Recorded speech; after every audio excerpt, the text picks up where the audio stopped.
मेरे weird shape के एडीनियम्स में जो एक एडीनियम मैंने ट्रेन करना स्टार्ट किया है वो ये है। इसको अगर आप देखें तो इसका कॉर्डेक्स यहाँ से आपको यहाँ तक नज़र आएगा और उसके अलावा इसने यहाँ नीचे से भी रूट्स निकाली हुई हैं जो कि इसके सॉइल मीडियम के अंदर चली गई हैं। इसको सन जो है वो तकरीबन 9 to 10 आवर्स का मिलता है, यानी कि सुबह फजर के बाद से लेके मगरिब तक जो है इसके ऊपर सन रहता है, जब तक सन है। आप अगर इसकी शेप को देखें तो बेसिकली रूट्स यहाँ से स्टार्ट हो चुकी हैं, यहाँ से ये प्लांट स्टार्ट हो रहा है, ये बल खाता हुआ ये यहाँ पर, और अब इसकी यहाँ पर सारी जो है ये ग्रोथ स्टार्ट हो गई है। इसको जब मैंने लगाया था तो ये बिल्कुल गंजा था क्योंकि मैंने इसको सर्दियों में लगाया था, और उसके अलावा मैंने इसको जब ट्रेन करना स्टार्ट किया था तो ये जो कॉर्डेक्स था इतना चौड़ा, इतना थिक भी नहीं था। अब यहाँ पर आपको ये नज़र आ रही होगी कॉपर की वायर जिसमें ये लूप्स बन रहे हैं। ये लूप्स मैंने ही बनाए हुए हैं और ये एक निशानी है कि मैंने इसका जो टहनी है, जो इसकी ये स्टेम है मेन, इसको मैंने कैसे इस तरह से बेंड किया है।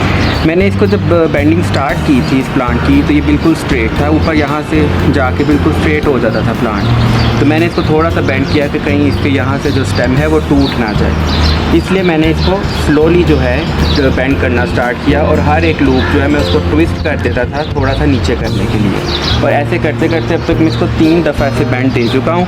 और अगर आप अब चेक करें तो ये चौथा बेंड नज़र आ रहा है आपको। और अभी कुछ दिन पहले जो है मैंने ये चौथा जो है इसका लूप बनाया था।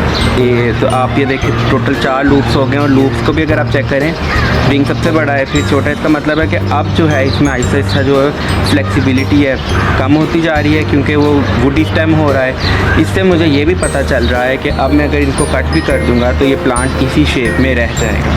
लेकिन मैं इसको अभी कुछ और देर ऐसे ही रखूँगा और देखूँगा अगर मैं इसको एक लूप और देना हुआ यानी कि और थोड़ा बेंड करना हो तो मैं कर लूँगा क्योंकि इसमें गुंजाइश है।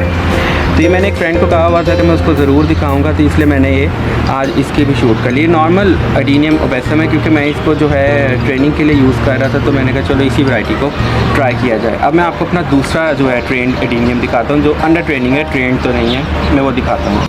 अब अगर आप इसको देखें तो ये एक नहीं बल्कि 2 एडीनियम हैं। ये मैंने 2 एडीनियम्स जो थे लिए थे और उनको मैंने ऐसे ट्विस्ट करके इनको मैंने आपस में बांध दिया था। अभी जैसे यहाँ पर मतलब समर आया, फिर ये एडीनियम अपनी डोमेंसी इन्होंने ख़त्म की और जो इनके लीव्स ग्रो हुए, यहाँ तक कि इन दोनों प्लांट्स ने सेपरेटली फ्लावरिंग भी की। उसके बाद अब जो है ये नई ब्रांचेस निकाल रहे हैं, तो ये मैं ब्रांचेस को कट नहीं करूँगा क्योंकि मुझे सिर्फ इसको ही ऊपर नहीं लेके जाना, मैं यहाँ से भी ब्रांचेस इनकी लेके जैसे जैसे बड़ी होंगी उनको भी ट्विस्ट कर दूँगा। तो मेरा जो अपना ओपिनियन है इसके ऊपर वो यही है कि मैंने इसको मल्टीपल ब्रांचेस के साथ ट्विस्टिंग देनी है। तो ये एक मेरा जो ट्रेन करने का प्रोसीजर है जो मैं इसके ऊपर अडॉप्ट करने लगा हूँ। उसके अलावा ये कॉर्डेक्स अगर आप देखिए तो कॉर्डेक्स जब मैंने लगाए थे तो छोटे छोटे थे, बहुत स्पीड से इनके कॉर्डेक्स का साइज़ भी इंक्रीज़ हुआ है। कॉर्डेक्स के साइज़ को कैसे इंक्रीज़ किया जा सकता है इसके ऊपर भी मैं आप लोगों के साथ जो अपनी इन्फॉर्मेशन शेयर करूँगा, लेकिन अभी मैंने आपको यही वियर्ड शेप अपने एडीनियम्स दिखाने थे कि आप एक कॉमन से एडीनियम ओबेसम को इतना ब्यूटीफुल बना सकते हैं। जस्ट आपको एक आइडिया होना चाहिए कि आपको इसके साथ क्या करना है। तो ये 2 एडीनियम्स यानी कि टोटल 3 एडीनियम्स हैं इस टाइम मैंने किए हैं ट्रेन, और देखते हैं अब आगे इनके साथ कैसा चलता है। मैंने अपने जो प्लान्स हैं उनके साथ तो आपको आगाह किया ही है, आगे जो भी चलेगा वो सब आपके साथ शेयर करूँगा।